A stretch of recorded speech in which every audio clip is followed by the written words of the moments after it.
பெரியாரின் சிந்தனைகள் என்கின்ற தலைப்பின் கீழ் கருத்தரங்கம் நடைபெற்றுக் கொண்டிருக்கிறது. இந்த கருத்தரங்கத்தை தலைமையேற்று நடத்தி கொண்டிருக்கக்கூடிய அன்பு தோழர் பெரியார் அவர்கள் தலைமையை நடத்தி கொண்டிருக்கிறார்கள். அன்பு தோழர் வேணுகோபால் அவர்கள் முன்னிலையேற்று தங்களின் கருத்துக்களை பதிவு செய்திருக்கிறார்கள். இந்த நிகழ்ச்சியில் கலந்து கொண்டு கருத்துரை ஆற்றுவதற்காக மதிப்பிற்குரிய தோழர் திராவிடர் கழகத்தினுடைய மாநில தலைவர் குளத்தூர் மணி அவர்களும் மக்கள் அதிகாரத்தினுடைய மாநில தொடர் அன்பு தொடர் காளியப்பன் அவர்களும் தமிழ்துறை பேராசிரியர் முனைவர் சண்முகப்பிரியா அவர்களும் இங்கே கருத்துரையாற்ற இருக்கிறார்கள். அதற்கு முன்பாக பல்வேறு தோழமை இயக்கத்தினுடைய பொறுப்பாளர்களும் கலந்து கொண்டு கருத்துரையாற்ற இருக்கிறார்கள். குறிப்பாக இனங்களின் இறையாண்மைக்கான இளைஞர் மாணவர் இயக்கத்தினுடைய ஒருங்கிணைப்பாளர் அன்பு தோழர் பாவேல் அவர்கள் உரையாற்ற இருக்கிறார்கள். நம்முடைய அருமை தோழர் ஆசி சின்னப்பத்தனர்கள் உரையாற்றி சென்றிருக்கிறார்கள். இன்னும் பல்வேறு தோழர்கள் நமக்கு பின்னால் உரையாற்ற இருக்கிறார்கள். அவர்களுக்கு என்னுடைய முதற்கண் வணக்கத்தை தெரிவித்துக் கொள்கின்றேன். பெரியார் குறித்தான கருத்துகள், கருத்தரங்குகள், பெரியார் குறித்தான பேச்சுகள், அது மட்டும் இல்லாமல் இன்றைக்குரிய இந்த திராவிட அரசியல் என்பது குறித்தெல்லாம் இன்றைக்கு தமிழகத்தில் இந்த சொல்லெல்லாம் ஒரு குழப்பப்பட்டிருக்கக்கூடிய இந்த கருத்துக்களை எல்லாம் சிதைக்கின்ற வகையில் தொடர்ச்சியாக பல்வேறு நிகழ்வுகள் நடந்து கொண்டிருக்கின்றன.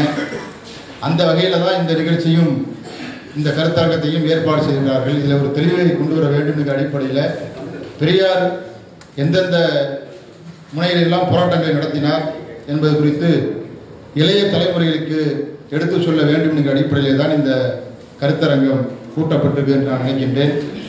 அதற்கு இன்றைக்கு இருக்கக்கூடிய சமூக வலைதளங்களில் பல்வேறு பெரியார் குறித்து எதிர்கருத்துகளும் அல்லது பெரியாரை பற்றிய கருத்தும் நிறைய செய்திகள் தொடர்ச்சியாக நம்ம பல்வேறு வீடியோக்கள் மூலமாக வந்துகிட்டு இருக்கு. புத்தகங்களும் பல தோழர்கள் தொடர்ச்சியாக எழுதி கொண்டிருக்கிறார்கள்.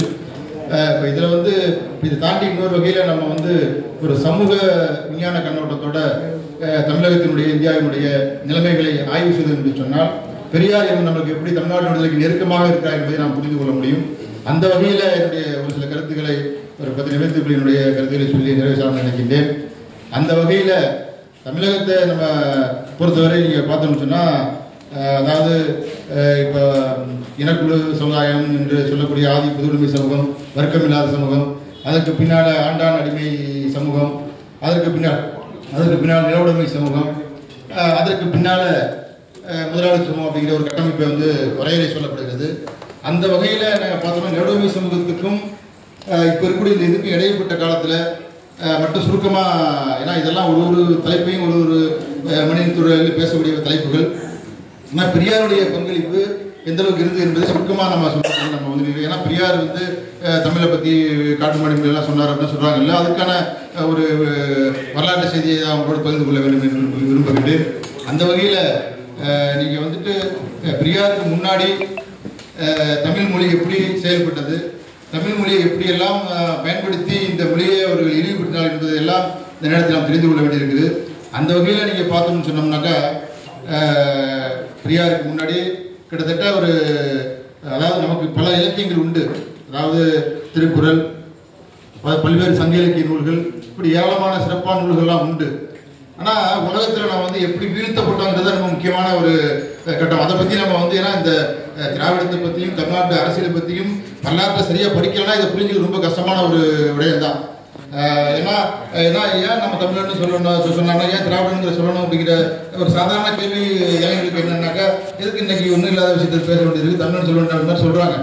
அப்போ வரலாற்றை நம்ம முழுமையாக படிக்க வேண்டியது.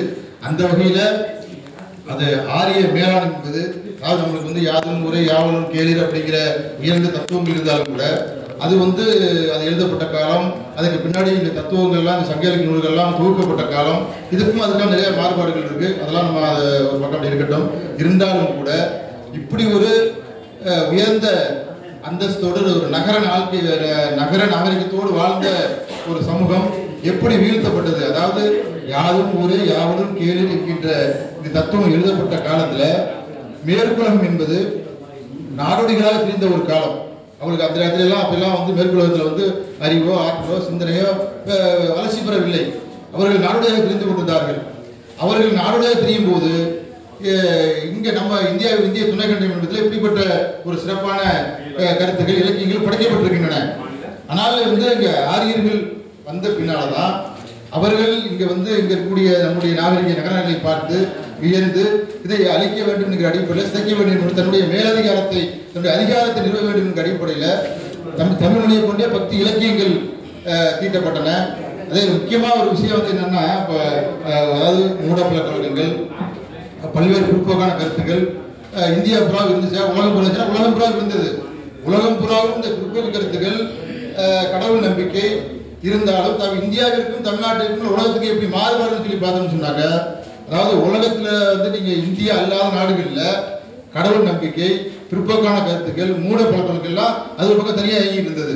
ஆனா இந்தியாவில் மட்டும்தான் என்ன பண்றோம் அப்படின்னா பார்ப்பனர்கள் அந்த மனு சட்டம் இருக்கு பாருங்க, மனு சட்டத்தை சட்ட தொகுப்பா இருந்ததை மனிதனுடைய வாழ்வியலோடு அதாவது சாஸ்திரங்கிற பேரால உற்பத்தி முறையில இணைத்தது மூலமாக தான் இங்க பெரிய படுதோல்வி. அதாவது என்னன்னா கடவுளின் பேராலேயே மதத்தின் பேராலேயே நம்பிக்கையின் பேராலேயே ஒரு மொழியை இணைத்தை சிதைப்பது. ஆனா உலகத்துல அப்படி இருந்துச்சான்னா இப்படி கிடையாது. உலகத்துல இந்த பிற்போக்கு கருத்துக்களும் மற்ற விஷயங்களும் தனியா இயங்கும். இந்தியாவை பொறுத்தவரை என்ன ஆரியர்கள் என்ன பண்ணிட்டாங்கன்னா இந்த மனு சட்டத்தை சாஸ்திரமா மாத்தி விட்டான். இப்ப இந்திய அரசு சட்டம் என்பது தனியா இருக்கும், நம்ம ஒரு பக்கம் நம்மளை கட்டுப்படுத்துறதுக்காக இருக்கும். ஆனா அதுக்கு சாஸ்திரத்தின் அடிப்படையில் நீ இதை போனீங்கன்னா இந்த ஊரை தாண்டக்கூடாது, நீ இந்த காரியங்களை செய்யக்கூடாது அப்படிங்கிறது மாதிரியான ஒரு தன்மை என்பது உலகத்துல வேற எங்கேயும் இல்லை, பூ சட்டத்துல கிடையாது. ஆனா இந்த சாஸ்திரத்தை பயன்படுத்தி என்ன பண்றோம் அப்படின்னா அதாவது ஒரு இப்படிப்பட்ட ஒரு உயர்ந்த சமூகத்தை ஒரு ஊர் அந்த ஊருக்குள்ளேயே பல்வேறு தொழில் செய்யக்கூடிய முறை, அதாவது பொற்கொள்ளர்கள் நாவிதர்கள் பல்வேறு சேவை செய்யக்கூடிய சாதிகள் இதெல்லாம் கடந்த ஒரு ஊர். இந்த ஊரை தாண்டினாலே தங்கன ஊரை விட்டு நீங்க போக முடியாது. நம்ம எங்க விழுந்தோம் அப்படின்னா ஏன் எப்படி ஒரு முதலாளித்துவ நாடாக இது ஏன் வளர்ச்சி பெறவில்லை என்று சொன்னால் உலகம் பூராவும் ஒரு ஆசாரி இருக்காரு அப்படின்னு சொன்னோம்னாக்கா இதே மாதிரி தான் உலகம் பூரா இருந்தது. ஆனா அங்க என்னன்னா ஒரு ஆசாரி வேலை செய்யக்கூடிய ஊருக்கு செஞ்சு கொடுக்கக்கூடிய ஒரு ஆசாரி ஒரு 10 கிராமத்தை இணைத்து அந்த வேலையை செஞ்சு அதை அடுத்த கட்ட விரிவாக்கம் செய்ய முடியும்.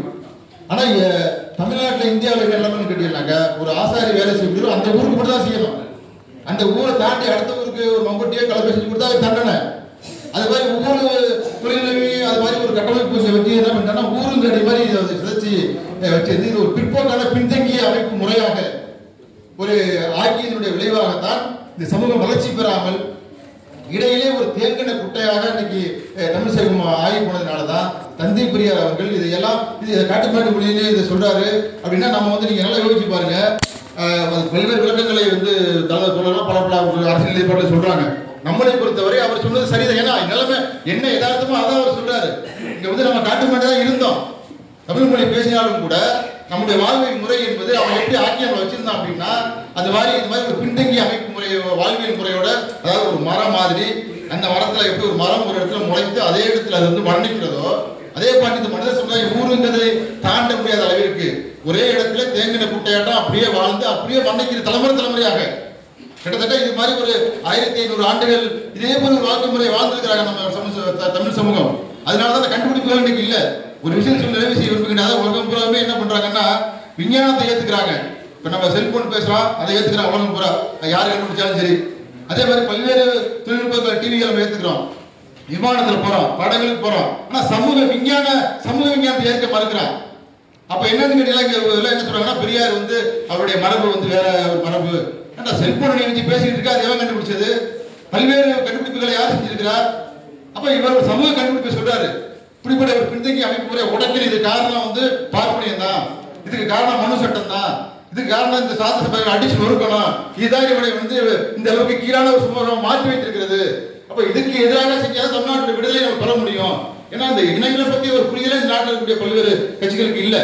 ஏன்னா மொழி அடிப்படையில் தேசங்கள் என்பது உண்மையிலே முதலாளித்துவ கொடை. மொழி அடிப்படையில் தேசம் என்பது பிரெஞ்சு புரட்சிக்கு பின்னால 2ஆம் உலகத்துக்கு பின்னால்தான் மொழி என்கிற தேசங்கள் கட்டமைக்கப்படுது. அதுக்கு முன்னாடி தமிழ்நாட்டிலே மொழி தேச கட்டமைப்பே கிடையாது. இங்க பல்வேறு 3 பேரரசுகள் 4 பேரரசுகளாக இருந்தன. அதுக்கு முன்னாடி குறுநில ஆட்சிகள் இருந்தன. இப்படி இருந்தது. ஆனா அதை கூட நம்மளால பெற முடியல. இந்தியா என்பது நம்ம அந்த அளவுக்கு நம்ம கட்டமைப்பு வச்சிருக்கான். ஏன்னா மொழி அடிப்படையில் ஒரு தேசத்தை பெற முடியாத ஒரு பாவிகள் நம்ம ஆயிட்டோம். இதெல்லாம் கண்டு அவர் கடும் கோபம் கொள்றார். அந்த அடிப்படையில் தான் நம்மளோட ஒரு மொழி அடிப்படையிலான ஒரு தேசத்தை கூட அமைத்துக் கொள்வதற்கு கட்டமைப்பு மிகப்பெரிய அளவில் தடையாக இருக்கிறது, இதை அடித்து நொறுக்கப்பட வேண்டும் என்று அந்த எதிரியை அடையாளம் கண்டு பார்ப்பனியத்தையும் சனாதன கொள்கைகளையும் இந்துத்துவ போலி கட்டமைப்பையும் மிக வலுவான முறையில் எதிர்த்து போராடினார். அந்த போராட்டத்தை இப்ப சீமான் போன என்ன செய்யறாங்க, அவன் இப்ப அது ஒரு பெரிய இன்னைக்கு என்ன பண்றாரு, இந்தியாவை எப்படியாவது கட்டமைக்கணும்னு சொல்லி தோல் சுட்டி காட்டியது போல அவன் முயற்சி பண்றான். அதற்கு தேர்தல் அரசியல் மூலமாக இதை ஒரு தமிழ்நாட்டுக்கு ஒரு விடுதலை அரசியல, தமிழ்நாட்டுங்கிற அந்த தேச உணர்வை எந்த அளவுக்கு பிற்போக்குத்தனமாக இந்த சீமான் போன்ற மணியரசன் போன்றவர்கள் இதெல்லாம் திசை மாற்றி மக்கள் இன்றைக்கு குழப்பக்கூடிய இளைஞர்களை குழப்பி இன்றைக்கு ஒரு மிகப்பெரிய ஒரு சதியை செய்து கொண்டிருக்கிறார்கள். இவர்கள் செய்யக்கூடிய ஒவ்வொரு வேலையும் தமிழ்நாட்டுடைய விடுதலைக்கு எதிர்ப்பான ஒரு பணியை அவர் செய்து கொண்டிருக்கிறார்கள். அதை புரிந்து கொள்ள வேண்டும். பெரியார் என்பவர் உண்மையிலேயே மிகப்பெரிய ஒரு தமிழ்நாட்டுடைய விடுதலைக்கு தன்னுடைய, அதாவது தோழர் ஏற்கனவே சின்ன சொன்னாரு, எல்லா பல்வேறு அறிஞர்கள்லாம் சேர்ந்து தமிழ்நாடு விடுதலைன்னு சொல்லி சொன்னார், உண்மை. ஆனால் யாரும் தொடர்ச்சியாக செய்யவில்லை. தமிழ்நாட்டு தமிழருங்கிற அந்த முழக்கத்தை சாகுமுறை தன்னுடைய நெஞ்சிலே நிறுத்திய தந்தை பெரியார் அவர்கள். பல அறிஞர்கள் அதை கைவிட்டாங்க. தமிழ் அறிஞர்கள், தமிழ் புலவர்கள் தொடர்ச்சியாக முன்னெடுக்கல. ஆனா தொடர்ச்சியாக மரணிக்கிறவரை தமிழ்நாடு தமிழருக்கு இருக்கிற முழக்கத்தை ஓங்கி ஒழித்த தந்தை பெரியார் அவர்கள். அதாவது இன்னைக்கு பாருங்க, இன்னைக்கு உலகம் புறாவும் இந்தியாவில் இருக்கக்கூடிய பல்வேறு சீர்திருத்தவாதிகள் எல்லாம் கபலீகரம் பண்ணிட்டான். அண்ணல் அம்பேத்கரை கூட அவர்கள் உள்வாங்கி கொண்டார்கள், சிரித்துக் கொண்டார்கள்.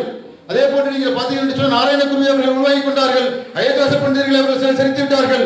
ஆனால் பார்ப்பனைத்தால் வீழ்த்த முடியாத, செரிக்க முடியாத ஒரே தலைவன் தந்தை பெரியார் அவர்கள். அந்த தந்தை பெரியார் அவரை துணைக்கு வைத்துக் கொள்ளாமல், தந்தை பெரியார் அவர்களை இணைத்துக் கொள்ளாமல் தமிழ்நாட்டு விடுதலையை நிச்சயமா சாதிக்கவே முடியாது, வாய்ப்பே கிடையாது. அது முரணானது. ஏன்னா தந்தை பெரியார் அந்த அளவிற்கு தமிழ்நாட்டுடைய விடுதலைக்காக, மொழியுடைய விடுதலைக்காக, அவருடைய தமிழ் இலக்கியத்தை பற்றியான விடுதலைக்காக தொடர்ச்சியாக போராடி இருக்கிறார். ஆனால் அதெல்லாம் ஒரு கோபம் கொண்டதுக்கு முக்கியமான காரணம் அதை மட்டும் சொல்லி நிறைவு செய்யக்கூடிய பல்வேறு இலக்கியங்கள் நம்மளாம் புகழ்ந்து பேசக்கூடிய இலக்கியங்கள்ல உண்மையிலேயே நீங்க பார்த்தோம்னு சொன்னால் விவசாயிகளை பத்தியோ, தொழிலாளர்களை பத்தியோ, மீனவர்களை பத்தியோ குறிப்பான பெரியவர்கள் கிடையாது. போரை பற்றி அதிகமாக பேசப்பட்டிருக்கின்றன. தமிழுடைய வீரம் ஒருத்தர் கொலை செய்த பற்றி பெருமையாக பேசப்பட்டிருக்கிறது. பல்வேறு பட்டப்பட்ட விஷயங்கள் பேசிக்க. இதை பத்தி எல்லாம் அடிப்படை வளர்ச்சி மன்ற பத்தி எல்லாம் பெருசாக இல்ல. அந்த அடிப்படையில் அவர் கோபம் கொள்றாரு. இலக்கியங்களும் மாறுபட்ட கருத்தை சொல்றாரு. திருக்குறளை பத்தி அவர் விளக்கி சொல்லும் போது ஏத்துக்கிறாரு, அதை பத்தி மாநாடு நடத்துறாரு.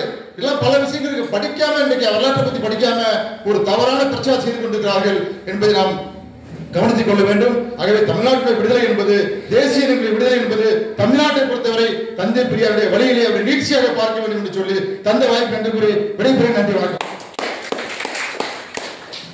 அடுத்ததாக